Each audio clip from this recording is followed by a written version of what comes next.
Hello everybody, welcome to the Wonky Angle, where I talk about electronic music, both new and old. And today I'm talking about the new album from Opus 84, Aupine. Opus 84, I've talked about this guy before, he's a friend of mine, and for that reason I agreed to review the guy's previous album, Future in the Stars, a while ago.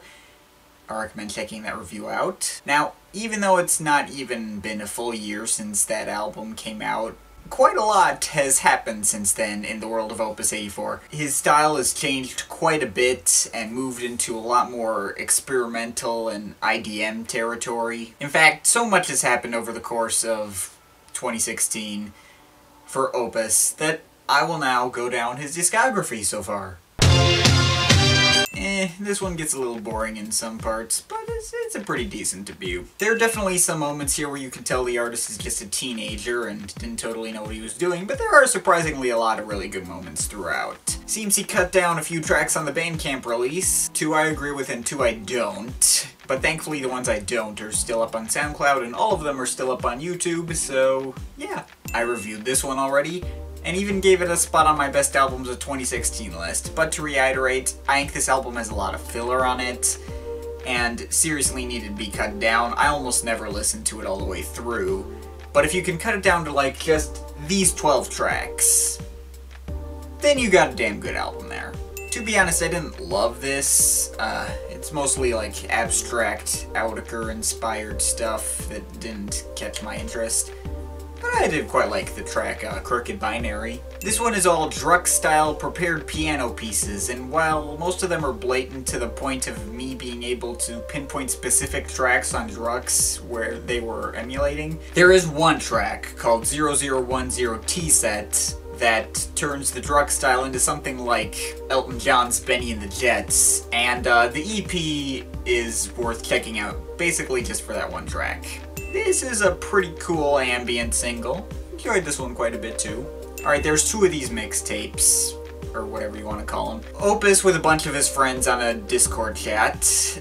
Personally didn't enjoy either of them in their entirety. There were definitely some moments where they went too far down the Autechre rabbit hole for my personal tastes and got a little tiring. But there's definitely some good stuff to be found here. They're both worth checking out. Alright, this one is mostly done in artificial intelligence style. I think it's the first release from him that I liked every song on.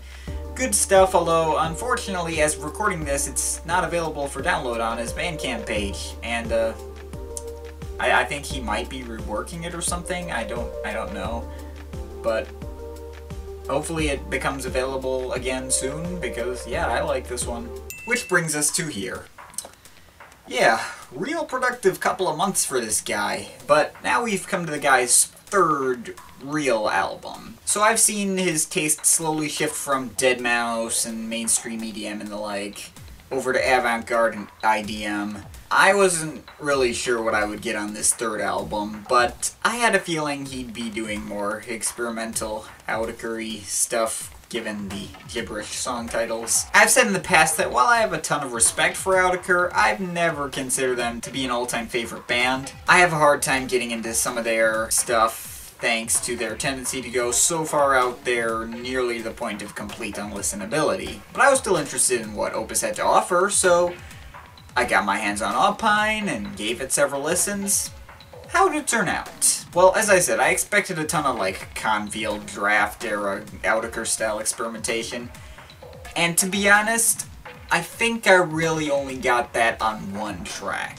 The rest, though, I think came a lot closer to like late period Monolake, and that was a pleasant surprise indeed. And while Autechre style is also all over this, it's more on like the try-repeat side, more accessible and structured than I thought I'd get. Now, this album takes a while to really get going for me. The first half has some highlights like the title track, which has these glitchy, unrecognizable samples and some interesting synth melodies.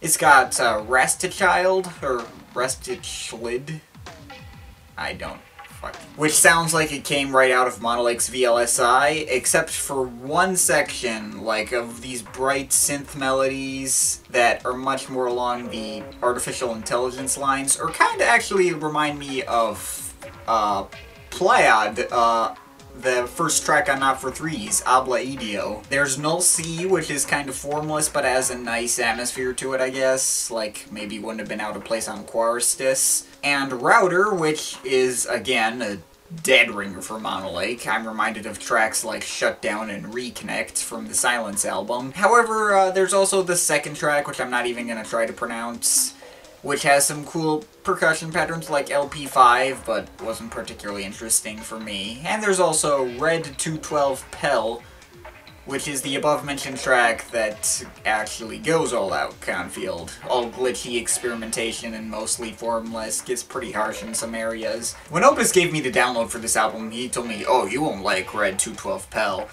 I expect it to be your least favorite and stuff like that. And while I'd be lying if I said it was one of my favorites, I think it benefits from being the only song of this style on the album. I think it adds to the variety, and honestly, it never really bothered me that much. My real least favorite would probably be the 51-second long interlude called My Middle School Science Teacher Would Love This Album, but he blocked me on Facebook, which is a great title, by the way. And to be clear, it's only my least favorite because of the length. It's got some dark, fuzzy ambience that's vaguely interesting. But I think the point at which this album really starts to pick up for me is track 8, Thed. This and all the tracks after it I found to be really enjoyable. Thed is completely ambient and uses those artificial intelligence sort of synth tones.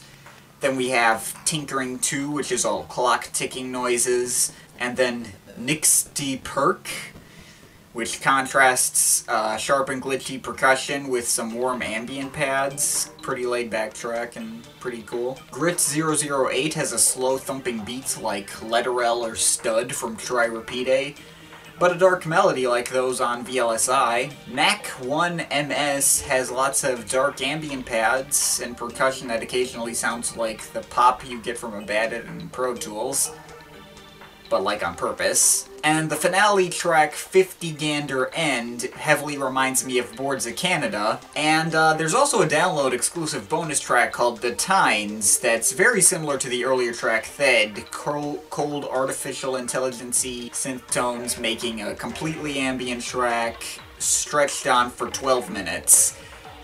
Really strong finish there. Now as for what I think of the album as a whole, there is one very major problem with this album, and I think it's that this album is extremely derivative. There's nothing on this album that I feel like I can't link to another artist, especially Autechre stylistically and Monolake sonically. Like, I suppose that since Ableton's founder, Gerard Bierlis, or however you pronounce it, he was formerly a member of Monolake, and Robert Hankey, I believe, also worked on the software, so I guess the fact that Opus sounds so similar to Monolake is not as much as a surprise as you might think. But, I don't know, between using, like, the exact percussion tones that Robert Hankey uses and putting them into a heavily Robert Hankey-inspired track, you start treading that fine line between homage and ripoff. Now, I kinda have a certain sound in mind when I think of Opus 84, like the download-only bonus track on his last album, Future in the Stars, Untitled Hillside, isn't really one that reminded me of any specific artist, even though it didn't feel out of place on that album. That track was too dissonant for Deadmau5, too up-tempo for Sounds from the Ground, too modern-sounding for Aphex Twin.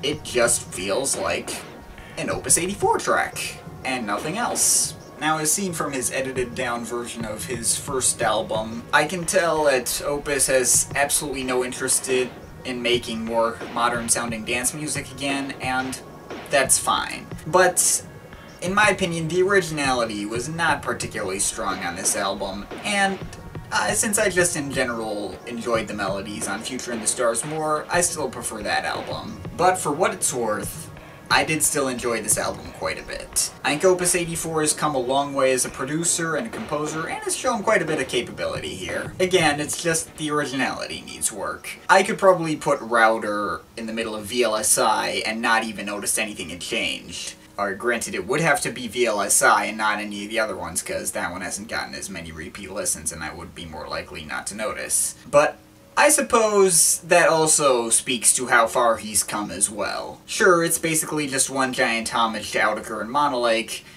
but it's at least a well-executed one. I think he captures a lot of the things I like about these artists and presents them in a fairly cohesive fashion. It's not fantastic, and I don't really see myself returning to that much after I'm done with this review, but I definitely had fun listening to it. Looking forward to whatever Opus 84 plans on doing next. And before I give out my final rating, I'd like to give out a brief shout out to an album that came out from another commenter friend of mine that's worked with Opus before. He's called Isotope, and he recently came out with a new album called Symphony for Personal Computer. I found it to be fairly similar to this release, but maybe a bit more abstract and focusing on the Autechre side of things. Didn't really have enough to say to give him a video all to himself, but I enjoyed it enough to plug it here. If you like Aupine, you'll undoubtedly like this as well, and it's even free. But as for Aupine itself, I'm feeling a solid 7 out of 10. But of course, this is just my opinion. You can feel free to disagree with it, but I'd like to hear your thoughts, so leave the comments in the comment thing down there. But yeah, that's pretty much it. That's all for today. See you next time.